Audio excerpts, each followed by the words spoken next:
C'est une assez vieille histoire, c'est-à-dire qu'il y a eu plusieurs tentatives déjà de rassembler les acteurs de ce secteur-là depuis au moins 2 décennies. Euh, Là, depuis 3 ans, il y a eu un certain nombre d'acteurs qui se sont remis un peu sur cette question-là, avec l'Ariam, avec Ville des musiques du monde, la MJ Brice, l'espace GEMMAP, le Cap à Aulnay, enfin des acteurs assez dynamiques de ce secteur qui trouvaient qu'on n'était pas assez visible et qu'on était tous un peu dans notre coin et qu'il fallait essayer de rassembler, les forces. Je crois que ça part du principe qu'on n'est pas seulement sur une question de l'esthétique, enfin oui, d'une esthétique de musique ou de danse, enfin sur les musiques et danses du monde après les musiques traditionnelles. Je crois que ce qui nous rassemble, c'est beaucoup les enjeux sociaux et culturels qu'il y a derrière ces expressions artistiques. Et ce que ça peut signifier, ce que ça peut permettre, ce que ça peut transformer, ce que ça peut apporter à la société et aux territoires sur lesquels on est implanté. Et donc de rendre ça plus visible et plus efficace. C'est-à-dire qu'on n'est pas que sur la question artistique. Mais c'est aussi tout le rapport qu'il peut y avoir entre un événement culturel, un événement artistique, et puis les gens qui sont là, qui sont autour, qui portent ça.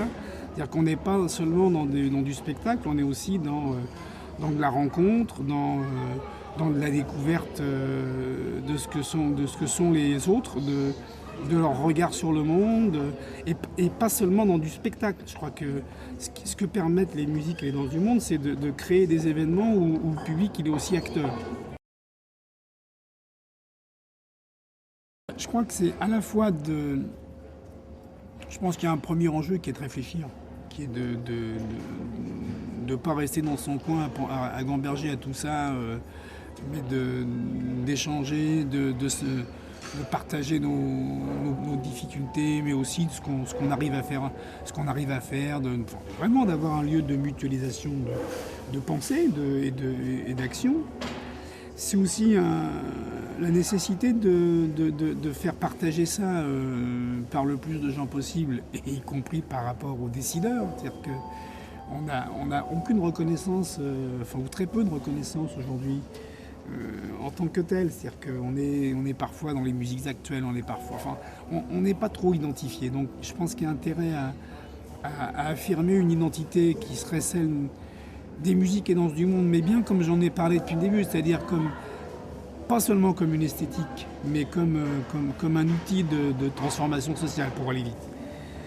Et puis après, il y a des moyens à mettre en commun, je pense,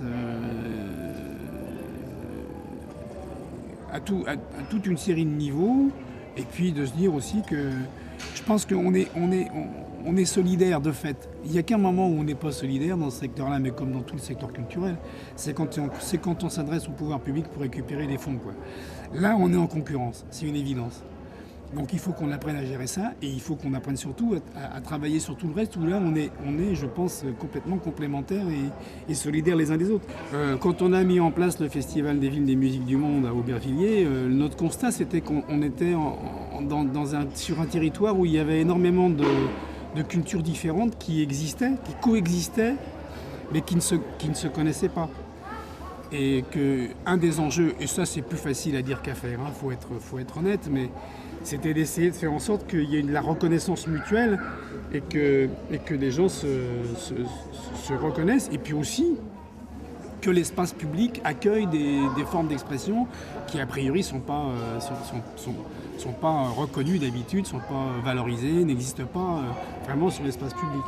Là, il y a sans doute des enjeux extrêmement importants aujourd'hui dans une région comme la nôtre, c'est-à-dire de faire en sorte que ce que Max Le Guem appelle les musiques et les danses des caves, comme on parle des pratiques religieuses des caves, que toutes ces expressions-là puissent accéder à l'espace public via le réseau de ce que constituent les salles, les lieux d'apprentissage, les lieux socio-culturels, qu'on ouvre les portes et que ça puisse leur permettre d'apparaître sur l'espace public pour tout le monde. Comme on dit des fois, le monde est ici, quoi. Je veux dire que une des caractéristiques de l'Île-de-France, c'est qu'on peut y trouver on peut y trouver à la fois des populations qui viennent du monde entier, mais aussi des artistes qui viennent du monde entier, que ce soit des musiciens, des chanteurs, des danseurs, et avec une massification énorme, enfin, je veux dire, et puis des problèmes de vie en commun extrêmement difficiles parfois. Donc avec des enjeux sociaux et culturels très forts. Et il nous semble que justement les musiques et les danses, c'est des outils très, très pratiques pour permettre aux gens de se rencontrer. C'est plus facile que d'autres outils. La littérature, c'est plus compliqué. Les arts plastiques, ça pourrait aussi être un... Mais c'est moins propice au rassemblement et à la rencontre et à la fête, par exemple. Moi, je pense qu'on est, en tout cas sur un territoire comme l'Île-de-France, on est aussi en face d'une situation complètement nouvelle, originale, singulière, que l'urbain tel qu'on vit, c'est quelque chose de nouveau, et qu'il y a une culture pour dire ça et pour transformer ça à inventer, et que on participe de ça. Et que de ce point de vue, il ne s'agit pas de ces cultures venant d'ailleurs ou même d'ici, on soit dans la reproduction, dans l'espèce dans le conservatoire, même si c'est important de conserver ce qui s'est passé avant, mais de remettre ça en jeu aujourd'hui et de le remettre pour créer quelque chose de nouveau. Et là, on peut y compris provoquer des rencontres, des chocs même, parce que parfois c'est pas évident, mais qui permettent de dire la réalité d'aujourd'hui dans nos quartiers, dans nos villes, en remettant en jeu des formes d'expression traditionnelles que les uns et les autres portent et en les remettant sur la table en disant qu'est-ce qu'on fait avec ça, et on fait un truc neuf, on fait quelque chose de nouveau et qui dit maintenant et qui dit ce qu'on pense de maintenant, ce qu'on peut en faire, comment ça peut se transformer, enfin tout ce travail profondément culturel. Enfin, il faut sortir du musée, il faut que ces formes d'expression elles se remettent en jeu dans du contemporain, dans du maintenant, qu'elles trouvent des nouveaux auteurs, qu'elle se rend compte, qu'elle refasse une culture nouvelle, parce que c'est aussi ça. De toute façon, il n'y a pas de culture pure.